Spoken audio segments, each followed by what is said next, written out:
I've been in the software business for decades now, many decades, and most recently in SaaS.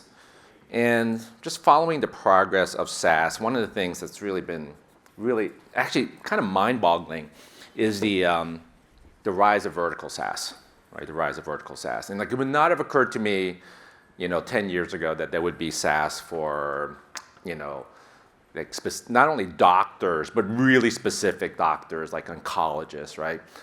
It would not have occurred to me that there would be big SaaS firms for roofing contractors, right? It would not have occurred to me.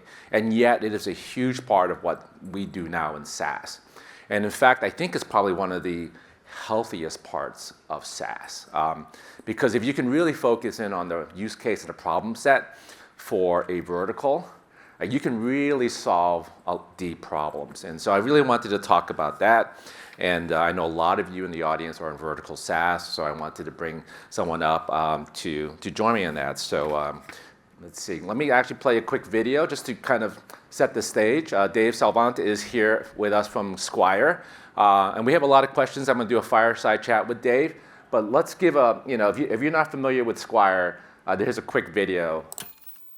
These guys turned a barbershop into a $750 million software company. Song Laron and Dave Salvant met at a party in Harlem. They were drawn to each other because of their shared drive to succeed. In 2015, the duo quit their corporate jobs with an idea to bring tech to barbershops. They called their new startup Squire because they binge-watched Game of Thrones together every Sunday. The idea was simple, an online reservation system for barbershops, just like for restaurants. The co-founders spread the word in scrappy ways. One strategy involved tagging popular locations in Manhattan with the words download Squire. Then the founders made their big gamble, betting $200,000 to lease a barbershop so they could truly understand the business. Running a real barbershop gave them in-depth insights about how to best design Squire. After getting rejected from startup incubator Y Combinator 3 times, the duo was finally accepted and secured $8 million in funding. Today, Squire has 2,800 barbershops across 3 countries and is valued at $750 million. It was recently announced that over $1 billion in sales have happened on the app. So, SaaS for barbershops. Yes. I mean, that was the original vision. Was Squire something else before that? Yeah, no. So it actually turned into a SaaS type of business. Mm-hmm. But originally, we just wanted to find ways to solve our problem, which was, getting a haircut quickly, efficiently, and effectively. Prior to Squire, the process was, you call or text your barber, you go to the barbershop for some time, you bring cash, all things that could be solved by modern technology. And we felt there was a more efficient way to do that. If you look at my haircut, I actually use one of those barbers still, right? And so I have to call her. So she's Korean, right? So she's like, I have to call her, and she says, maybe you can come in. And then I have to get cash, and then I have to wait. So that was the problem you're trying to solve, because I'm begging her to do, like, hey, I'll pay you more money if you do any of this stuff. So that was the problem you were trying to solve. Yeah. Okay. Was that a personal problem, or was that a problem that, you had growing up? Like, finding that problem to solve is interesting, right? So, let me take you back to the 90s. Oh, yes. To the late 90s. So where are we? In New York City? New York City. Okay. Yeah, yes. Brooklyn specifically. Brooklyn 90s. Okay. My aunt, she had a beauty salon. Okay. And during the summers when my mother was working, I used to go in there and do, odd jobs, whether it be, taking out the trash, cleaning up, where I can, washing the towels. And, what I realized is, every few minutes she would have to pick up the phone and, write in her book the appointments the next time or whatever, and really disrupt the flow of doing hair for her clients. And then when I got done with college, got my first job on Wall Street, and I had to go get a haircut every couple of weeks because my hair grows really fast. That process was still the same, right. 20 years later. Right. And I'm like, why has no one solved for this? And it became such a problem that I had to solve. You had to solve it. And it's like, hey, we're gonna see what's going. And it's from a client perspective. Right. It was never from a business perspective. It's for like a consumer. This is my problem. Why hasn't this been fixed? And that's kind of what was the impetus for starting this company. So a little bit of your own personal problem. You saw it a bit with your aunt, you know, and so it's like, okay, let's put this together. And yeah, it's frustrating to see, right, like over and over again, not getting good technology. Now, in the video, it says that you actually leased the barbershop, right? And I guess, and I had read like maybe you like started out, it wasn't quite working. Like, why did you lease a barbershop? I mean, so what happened was, when we had this. We spent all this time, building this application, and we're saying, hey, we're gonna put in this barbers app. The barbers app, and we're gonna send you customers, and we're gonna drive business, and this is gonna work terrifically. It did not. It did not. What happened was it actually became a worse customer experience because we would send customers to the barbershops. And then they were double booked. They were like, no, you still have to pay me in cash.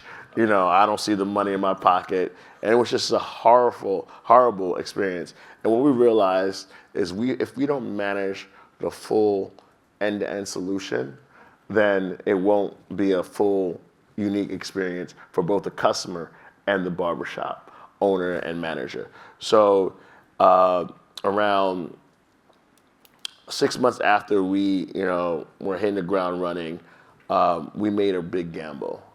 We invested, most of the money we had and bought a barbershop in Chelsea Market because we knew we had to develop the back-end software for that. But we, it's one thing to, get feedback, solicit feedback from customers. It's another thing to do it yourself and actually be in the shoes and walk the walk and that your customers are walking. And I think that not only helped us design great software, but also built great rapport with our customers. So you started. Okay, so you started as perhaps like a lead generation. Yeah, like a marketplace, more or less. A marketplace. Yeah. Sending them leads, and then you're like, okay, that was interesting, right? But really, what they need is a system. So you bought a bar. Okay, how long did you own this barbershop? We owned it for about a year, and the story is like, hey, we bought a barbershop, but it was like one of our customers that was going out of business that agreed to pilot this software in his barbershop. So, but he was like, I'm done with it. I'm losing money. Really, I don't know if you're familiar with New York City, but it's in Chelsea Market. But rent is high. I'm just gonna give back the barbershop. And we're like, no. We just spent the last 3 months building this software. You can't. And then we brokered a deal with the investor, Chelsea Market, him. And, said, hey, we got to take over the barbershop. But what we realized, the hardest part about a barbershop or any small business is, managing the people. And I think, that was a real insight for us. So we wanted to make software that removed those frictional components and really let the entrepreneurs and the barbers focus on their passion, which is, cutting hair for the most part. That's surprising to me, right? And so I guess we all sort of have unexpected lessons from sort of really digging into building a software product. So you maybe thought, oh, it's the scheduling. Or maybe you thought it was the payment, right? But in the end, it's actually managing the other folks in the barbershop. Absolutely, because, barbers are unique individuals. I don't know or hairdressers or cosmos or tattoo artists. I think they're super passionate about what they do, and they don't, necessarily think as much to the business aspect of it. And what is core one of our, values is customers are our lifeblood. We want to make sure that they, focus on that as well, but also continue doing what they love. Okay. For the people in this room, right, who are in vertical SaaS, should they buy a roofing contractor outfit? Should they? I mean, what are the ways that short of actually doing what you did, which was incredible, of learning about the business? Any suggestions? Like if you didn't buy that barbershop, what would have been an interesting way for you to have learned the lessons you've learned? I mean, I think empathy. Empathy is one that comes to mind, but just spending time to research and find out the small things about the industry. Yeah. I think that goes a long way in showing that you care and actually builds relationships. Mm-hmm. If you're in the HVAC industry, if you ask something like, hey, I know there's a storm in California, or do you have some customers? I know there's a flood, or just show empathy, because the thing with our customers is once you start talking about their craft, they get really, really passionate about it. That's great. And I think that's drive. So somehow tap into their passion for their Yeah, because if you dedicate your life to something, and you are an expert, and all of them feel they are experts, and if you actually dive into that, you'll build a stronger relationship, and it's less about extracting dollars and more about adding value, because they view you as a partner and not somebody that's trying to charge them for stuff. I mean, look, I'm in a horizontal SaaS business, and I have been most of my career. So this is an interesting learning for me. I'm sure some of you know it already. There's the affinity that you have for your customers and aligning with them and feeding in their passion is really cool. So yeah. All right. So maybe I'll shift gears. As you know, this is a customer success audience. One of the things we talk about a lot, in customer success is is your customer ready? Like readiness, right? And so your customers, some of them are, like you said, coming from phones and cash, right? Mm-hmm. And they're stepping up into a SaaS product. Why don't we talk at the top of the funnel, like when your sales folks are talking, to potential customers, is there something they have to do to show that they're ready, or is everybody ready to use Squire? I mean, I think especially with small businesses, they operate a lot like consumers. And in my view, all these, entrepreneurs or small business owners or managers use things like Uber, OpenTable, and stuff like that. So they know it's coming, and they know the shift is coming. So, we operate under the guise that everybody's ready. And, you just have to show them the value in what you're bringing. Mm-hmm. And, a lot of these small business owners want to either save time or make money or do both.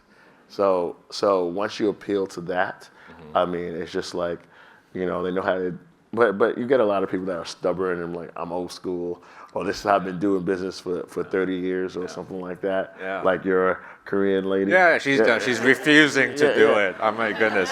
I'll buy you Squire, man. Yeah. Please, yes. Yeah, but I think those are becoming far and few between, right? Because the vanguard is switching, and they know this is happening. They can't stop it. Now I have a new bar. They're Vietnamese, and they have scheduling. So I think I moved over somehow. So let's talk about onboarding then, because you have probably a lot of mom and pop shops, right? Coming in at scale, right? Starting with, just say nothing to what's that like? Man, there's some education around it, like, hey, why is this important? But like I said, a lot of these folks get it, they understand it, and they have an eagerness to learn. Okay. So they're not resisting you for the most part. No, they're not resisting, and maybe if they are, they're not our ideal customer profile. Okay. But what we see right now is a lot of people shifting from, several different, softwares to Squire. So for instance, they use A software for online booking, B software for POS, C software for accounting, D software for marketing, and they have all these different softwares.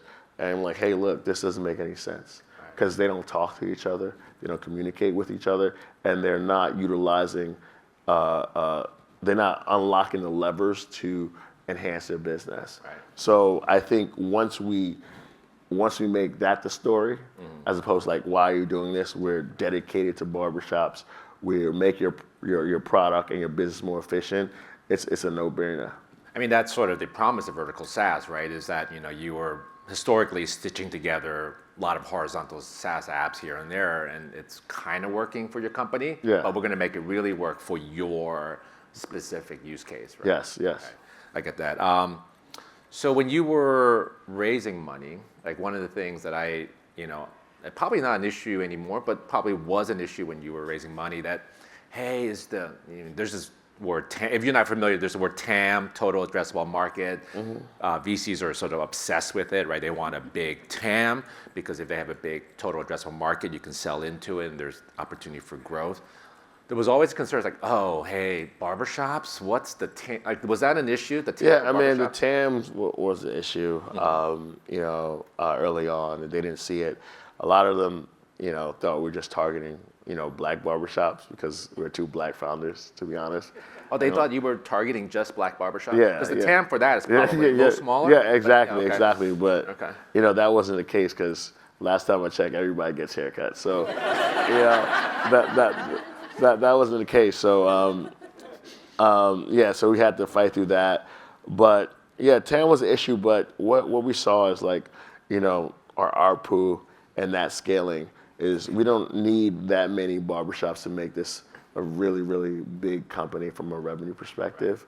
And, once they did the math and said, hold on, if you get, X amount of barbers and you continue your current ARPU, which is revenue, ACV, type of calculation, they realized like, wait a minute, this could be a really, really big company because you're getting so much wallet share of a small business.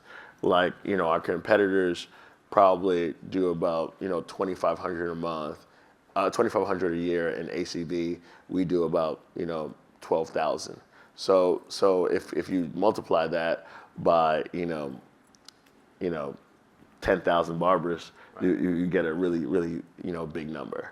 So that's that defeated all the hesitation about, TAM and what have you. So simple math. Yeah. Won the day. Yeah. So I like it. Did they? I know this also often happens as well. It's like, hey, Dave, that's great. Barbershop, that's great. When's your next? Like, are you gonna go to spas? Are you gonna go is there a push for you to add verticals? Not yet, because there are some players that have done this very successfully in other verticals. So right now we're kind of laser focused on being a dominant player in this market, and if we reach a level of saturation where there's no more greenfield or we're considerate, we're not gonna not consider it. Yeah. But what's been our saving grace, when our product isn't doesn't serve all the capability, because there's some unique use cases in barbershops. What's our saving grace has been like, this is dedicated to you. This is for you. This is built by you. We went and built a barbershop, run a barbershop, and a lot of that is just the personal connection. A lot of folks, especially small business owners, are proud people, and they're like, oh, this is for me. Oh, I'm doing it. That's great. Okay, I hear that. We will open it up for some questions from the audience, so let's be prepared. So maybe some mics. But let me go talk about your personal story. You mentioned that the VCs that you were selling into black barbershops because you're two black founders. Yeah. We all know, I know, as an entrepreneur, that the percentage of VC dollars to black founders does not represent, what's actually population share. Like, have you seen those headwinds for you as you started the company and grown the company? Yeah, I mean, we started the company 2015. We didn't raise our first round until 2019. Our first, institutional round, which is like, VC. And it is what it is. I think what it trained us to be laser focused on the money and actually building a product that people want and need, and not some of these other businesses that that's not the case. So I think that was ingrained in us, and then we hit some tailwinds, and we raised $100 million after that. So it was. I think we're fortunate because we had that kind of like dog mentality. It's like, hey, we're gonna win no matter what, and I think that propelled us to be in a position where like folks saw the value in our business, invested in it at that opportune time. And I think everything has its everything happens for a reason. Because if we got $7 million in 2016, we probably blew it all. Well, let me ask you this, because I think there's, it's interesting what you say. Did you try to get money in 2015, 2016, and you were rejected, or did you say, hey, look, it's probably like we're probably not going to get money, so let's focus on the business? I mean, I think we were getting money, but it was like $50,000 here, $25,000 here, $10,000 here. So it was just like you lay down tracks, you run it over, you are in consistently fundraising mode. You don't have time to like step back. You're just like, hey, we just have to continually raise money. Yeah. And the first time we didn't have that pressure was when we raised our Series A in May of 2019. In fact, we actually ran out of money, and completely ran out of money. And one of our investors mistakenly wired $50,000 before we closed our Series A round, and we were able to make payroll. We were completely out of money, and like stuff like that happened often. But I think. Oh man, you used up all your luck for your life. I mean, you better live clean from here on out. I mean, well. I think Yogi Berra says it best: the harder you work, the more luckier you become. That's right. I agree. So we are fortunate, and there's tons of stories like that in Squire's life. I love it. Let's compare notes for a second, and then I'll definitely go to questions. So. I was talking to Dave right before, and where he lives right now is in this really cool tower, 1 block from where I grew up, right, in Manhattan. And so, I grew up, son of immigrant parents, and I kind of realized a few years ago that, if I had relived my life in a different situation, my worldview would have changed. And what I mean by that was, growing up, my worldview was very narrow. I was like, okay, I'm going to be either a banker or a doctor or a lawyer. I mean, that sort of what's ingrained in you, and you're going to, make some money, and you're going to have a family, and you're going to get a house in the burbs, right? And that was sort of the worldview. That was like success. And it took a long time for me to sort of widen the aperture and say, hey, I can do really interesting things. Did you experience that as well? Like, what was your worldview? Absolutely. Like, my worldview is like, you have to be successful. Like, I always gravitated to people that I saw making money, So first it was like the neighborhood, corner store owner. Yeah. And then it was when I went to, college, it was the bankers, and then I'm like, oh, those making money.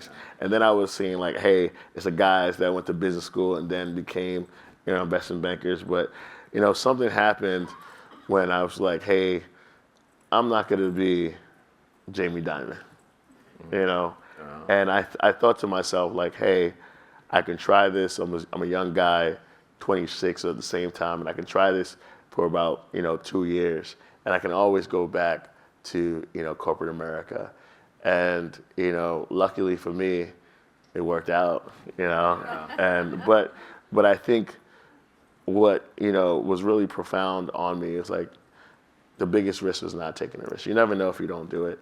Right. And, I think when you talk to your customers who are, small businesses, you have to share that same, sentiment with them. It's like, hey, look, you took the risk. Yeah. I'm proud of you. You are an entrepreneur. You are someone who's living, doing their life's work.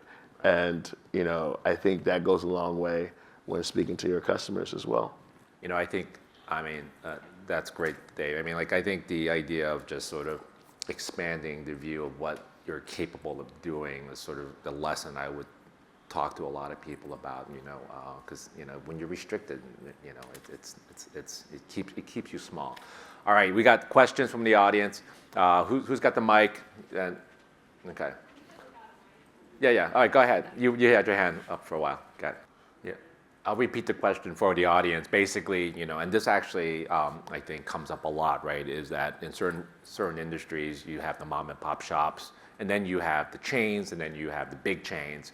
So, how do you sort of decide to go up from mom and pop, single store to chains and whatnot?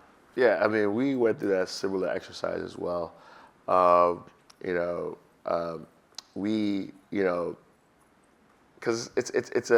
I think it's a carrot. You're like, hey, if we get these enterprise customers, we can, scale faster, one sale instead of talking to,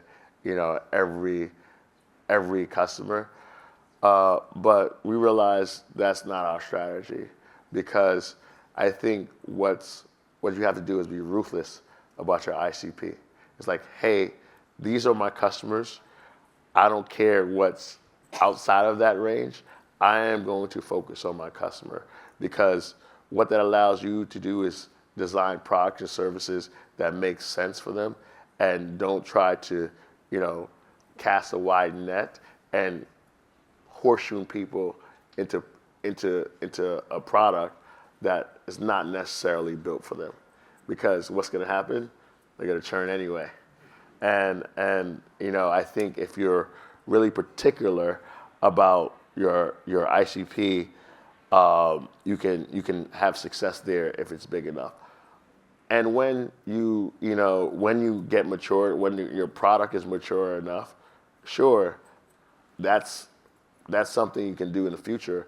But I think it's important to stay focused on your ICP. I think that's good advice. Your ICP is really important, and the lure of like that one and that one and that one. Your salespeople saying, "If I just sold Supercuts, blue, blue, blue," right? That's probably a siren song for sure. Yeah, and it's a lot of support. Enterprise. A third of the people here are in enterprise. They know that you can talk to them about the pain. Yeah. They like to be cuddled. They do. Yeah. They do. All right, we have a question in the back there. Yes. Yeah. Hi, I'm Silvani. First of all, congratulations on your success. Thank you for showing us what's possible, especially because we don't have a lot of Black and people of color who are really breaking that ceiling. My question's three-part. First, what's one of the biggest lessons that you learned on your journey? Second, is there anything that you did that you would go back and change or do differently? And the third part is, what advice would you give to somebody who wants to go on that journey? Okay. Biggest lesson, Dave. We'll start there. Okay. Let's see how well I do. Okay. The first thing I've learned on my journey is just don't quit. I think what they say is true. Like, it's most darkest before the dawn. So I think a lot of people like give up right before they're gonna make it. So that's if I would change. Second question is if I would change anything differently. I would say no. I think what you have to do is trust the process and enjoy the journey. Everything that you do, you learn something from. And I'm a firm believer of if you're working really hard, you're gonna be successful. but it may not be the success that you originally envisioned, but it might be an offshoot of that because you're putting in the work, you're being diligent about it, so you're gonna be successful, but it might not be what you originally envisioned. But it's the takeaways that you learn from that is what you make you success, and you have to be open to it, but really putting in the work, really doing the work, not just say you're doing it, but if you're really doing something every single day, focused on it, you're gonna be successful. I'm a firm believer on that. And the last question is, what advice would you give to somebody who, wants to go on a journey? I just say, sometimes you gotta jump. You just gotta go do it, And, sometimes you have no safety net. Sometimes you do. You just gotta do it because you don't know. The worst thing in life is to look back in 75 and live with regrets. So you just gotta do it. Thank you for that. We have a question back there. Yes. Hey, I have a friend who's on a very similar journey to you. He has an app that is catered purely towards tailors, getting them into a modern aspect of scanning somebody with their phone using LiDAR. They get their measurements, all that fun stuff. He's at the phase where he's still doing money from friends and family. How did you make the jump from that money phase into gaining capital from VCs? How did you decide to partner with one VC versus another? What was that part of your journey like? Oh, that was a lot. I think some advice that I would give is just, show value. Make sure people are paying for your product and using your product. I think especially now, the markets have changed. They're not 2021, 2019. Interest rates are sky high. The cost of capital is a lot higher. So the bar is a lot higher. But you know what defeats everything? Traction. So I think if you're building a product or your friend is building a product and they show traction, I think that speaks for itself. I think it's difficult. I think we got one term sheet on our Series A. One term sheet. We probably met with 150 investors. Wow. But the magical thing is you just need one.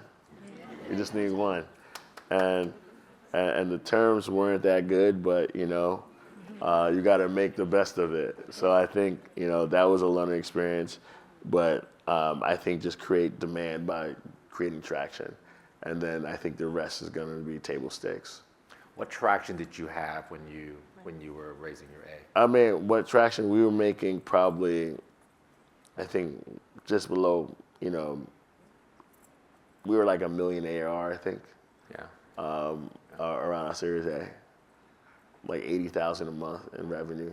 Yeah, that's good. That will get you a lot of interest. All right, we have another one. Yeah. So from the beginning, you were thinking about B2B to C, and I think there's a lot of B2B companies that should be thinking that way, but stop short. So what advice do you have for B2B that how to extend their thinking to their to their customer's customer? So B2B to C, which we operate in, I think again, like showing that level of empathy for your customers, I think goes a long way. And part of that is showing them ways to make more money. Make more money. If you bring more revenue, if you're able to drive revenue to your customers, they will love you in perpetuity because, they care about their pockets, to be honest. So I think a lot of folks just think about tools to make their customers more efficient, but also the flip side is how can you realize value for them by their customers? And once you achieve that, you need to think critically about that, and that's when the relationship becomes, lockstep. And I think that's a good strategy to be open about hey, go into the conversations thinking about how can I drive revenue for you and needs or something and track it and actually show what you have done for them at the same time, I think would go a long way for your customers. Thank you, Dave. We have, okay, right over here. Yep. Hey, this kind of builds a little bit on what you were just talking about. What have you done with your product feedback loop with your ICP? Because you have a really interesting group of customers. And how do you conduct that? What does that process look like, getting feedback from your customers? I mean, great question. So, I got an angry customer Instagram and DM me right now.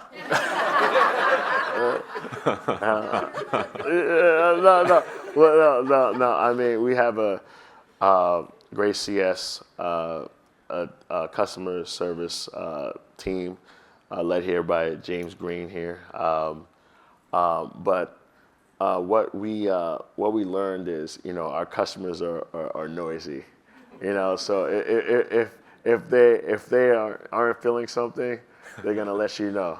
They're not gonna sit down and take it. They're like, know what's going on, and they're on social media but what we try to do is get ahead of it.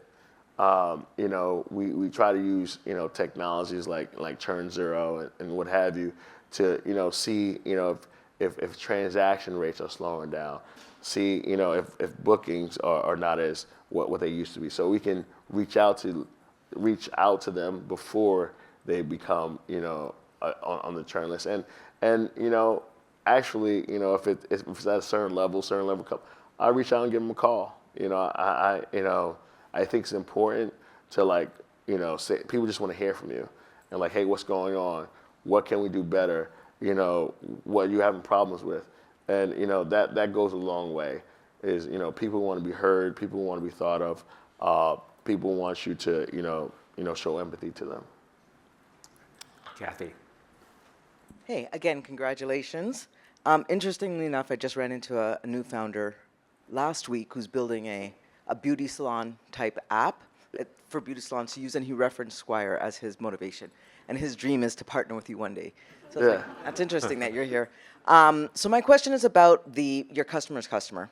And did you find a challenge in changing their hearts and minds and how they do business with their barbershops? Because if they're not buying in, then your customer eventually leaves. Did you find a challenge there? If so, how did you address it? I mean, so interesting enough, the way we operated and the way when we launched, Squire platform, the whole kind of ERP system, whatever you want to call it, we realized that by changing the habits of our barber shops, we would change the habits of our customers. It's unique. A barbershop is unique that the customers listen to the barbershops. So if your barbershop says, hey, look, don't call me anymore, go online and book, customers okay, I'll do it. and that's the uniqueness of the industry. But I would think it's mostly like that for all small businesses. Hey, the proprietor controls the communication, the organization of their customers. And the better ones that are more successful control it better. If the less organized, they don't do as well. So, I think the way we look at it is hey, the barbershop says, hey, look, this is how I'm doing business from now on. The customers fall in lockstep. And, I think it's like that with most SMBs. All right. I get the last question for Dave. It's your choice, okay? 2 hot topics. We can either talk about AI or we can talk about 2024 in Squire in 24. What are we going to talk about? I heard AI is the hot topic, so let's talk AI. Yeah, let's talk. All right. What do barbershops want from you vis-a-vis any AI features, technology? I mean, I think I'm sure are they asking for anything? I mean, I think they are, but they aren't. So, my view is what we have seen, what I've seen from a few customers is the ability, because people still call the barbershop no matter what. They see the number on Yelp and then give a call to the barbershop. So we're experimenting with tools to kind of like automate that. So if you call your barber, it's like, hey, look, welcome to Squire, welcome to Joe Schmo's barbershop. What are you looking for? And it's like a real AI function where like, hey, I need an appointment. Oh, we have these, and it will integrate directly with our software. And like, hey, these slots are open. Which slot you want? What haircut you want? ABC, and it sends them a text and it's automatically in the Squire ecosystem. Yeah. So that's something that we're experimenting with, we're working on, and hopefully we can roll out sometime next year. That's a great use case. Well, hey, Dave, I'm inspired by what you've done. I'm excited for your future, and thank you for joining us today. Thank you for having me.